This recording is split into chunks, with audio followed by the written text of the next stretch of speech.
Welcome to Pam Nease Sleep Revolution. Today we're going to turn the tables and I'm going to talk to the amazing, talented Mr. Kevin Lim. He's one of my most favorite clients in the world. So thanks again for coming here today. Well, thank you for that introduction. I feel like I want to start this off by thanking you because I have been one of your clients, and it's incredible the changes that I've seen as a parent. I've seen in my child. He's 1.5. He's sleeping well, and honestly, it wasn't until we called you for help that everything changed. What did life look like for you and Katie in those early months with little B in his sleep? It was like a lot of parents, you think it's just a phase. All babies have problems sleeping. Okay. I don't think I don't think we really realized that sleep was really a life skill that needed to be learned.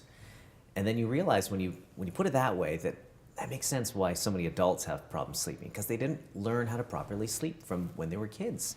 And so for us, it was just you wake up several times a night. And then what made it harder was that he actually went through a phase where he was sleeping okay, 6 to 8 hours. Awesome. Great. Yeah. But then it came back. And then it was even harder.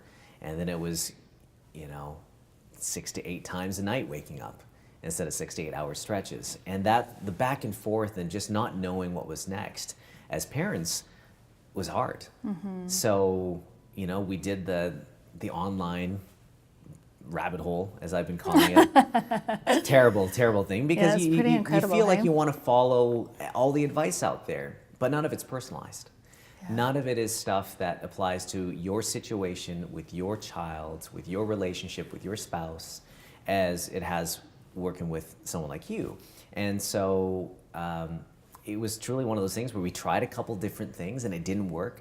And we realized that the more different approaches we tried, the more confusing it was for him. And we thought, maybe this is actually not the best way to do this. Maybe we need to hire somebody who knows what they're doing. Right. And it was one of the best investments that we ever did. You think about buying the car seat, you think about buying, the crib and Right. all the things that you need for the nursery. But the investment into actually helping your child learn a life skill like sleeping is something that I think we put so little emphasis on, but I think more of us need to be aware of it. So it's great that you do what you do. Yeah. Now I'm paying you to be here, right? So how would you feel if you weren't being paid to be here today, interviewing all my team and talking to me? Would you still feel the same way? Of course. Well, let me put it this way. Right?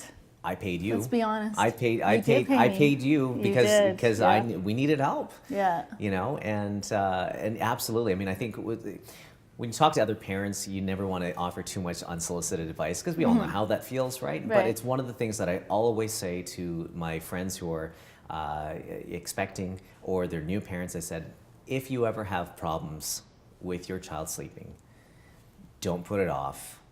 Don't wait until it's broken. Hire somebody. I've got a great person that I've worked with, and she's changed our lives for the better.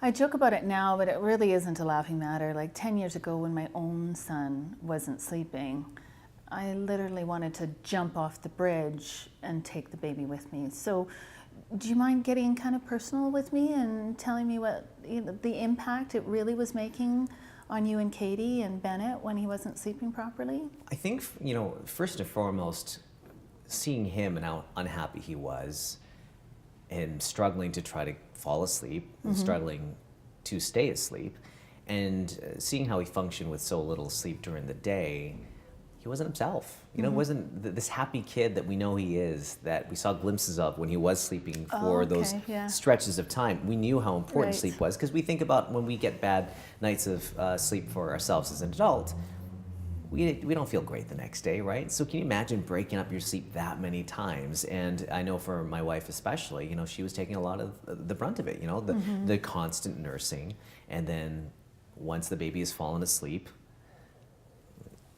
the slow transfer. Yeah. It's like a bomb, right? You don't want to set Right. off the bomb when you put them down, and then you put them down, and then cries, and you're like, oh gosh, it's all over again. Yeah. And it takes a Remember those toll. days so well. It takes a toll on you. It takes a toll on the baby. It takes a toll on you. And from one spouse to another, you look at each other and you go, I'm just so tired, and you don't have anything left for each other. So there was a lot of things as a husband and a wife that we also benefit from as well when he's sleeping 12 hours a night. Yeah. We have our time back. Well, and this is where I get onto my sleep box, because some people feel that what I do is just for the parents. And people are selfish to want this couple time and this marital time, but it's saving marriages. Like that, your relationship is key in order for your baby to thrive, right? Yeah. Well, a lot of us put our relationships sort of on the back burner when the baby arrives, and baby is top priority, as baby should be. But if we don't nurture that other relationship that we've had going into that as well, exactly. You need your teammate. Yeah. Right. So it's important to have that time together. But yeah, first and foremost, it is for the child, and it's a life skill that they will be able to keep with them. And what I'm hearing from you, which is unusual from other clients, is you recognize that he needed sleep, and that was why his behavior was different during the day.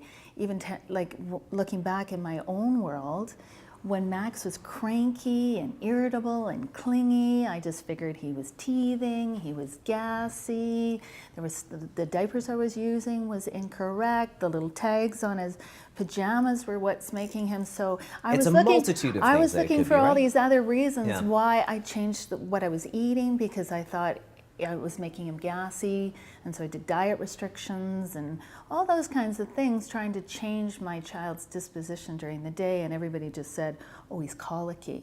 So what I applaud out of you and Katie is that you recognize that your little man, all he needed was better sleep.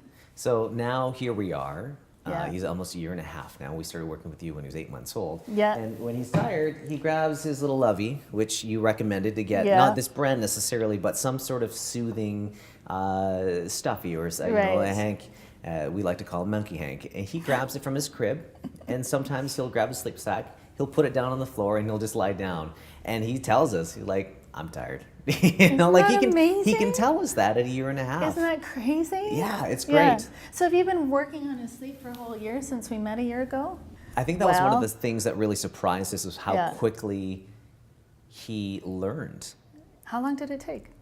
I think within a couple days. Really? It was just, I can't remember how many times he was waking up before we hired you, but then it just went down so quickly, and then next thing you know, a couple days later, he's sleeping throughout the night, and we couldn't believe it. And I think if you were to tell us prior to having taught Bennett how to sleep, that he at one point would be going to bed, waving and smiling and saying bye-bye, you would have no, that's not going to happen. Yeah. Babies don't do that. But it worked. Like whatever magic you did, it worked, and it was just a matter of applying the ideas that you personalized for us from all your years of experience. Yeah. Yeah. So what was it like working with me for those 2 weeks? It was great. I think having the support was really, really good, because when you have a relationship, you lean on each other. But when you don't know, and you're both new parents, neither of you are the experts. Right. How do you lean on each other to know what you're doing is right? So when we had tried all the other methods that we saw online or read it in books, it was, are we doing the right thing? I don't know, it's not taking it. What do we do? Whereas with you, the support through, I remember getting the text messages with you, and it was just like, she gets it and she understands, and she's like, why don't you try this? And that worked, And so I think that the support was huge. The approach was something that I know Katie, my wife, really appreciated. It was the kind, gentle approach. We didn't want the stern, let them cry it out. And I know a lot of parents and a lot of people who may be watching this right now will be going, I've heard that method's out there, but it's not for me, because it wasn't for us. So what you do, and I want to make that very clear, is not that. But your approach, it's a kinder approach, and it's easier for your child. It's easier as a parent, because you're not closing the door, letting them cry for hours and hours and hours on end. And it worked. But there is crying involved, which is really challenging for a parent. Wouldn't you agree? Well, and that's a normal process, but your method involves the parents being there. You're never letting the kids be upset by themselves.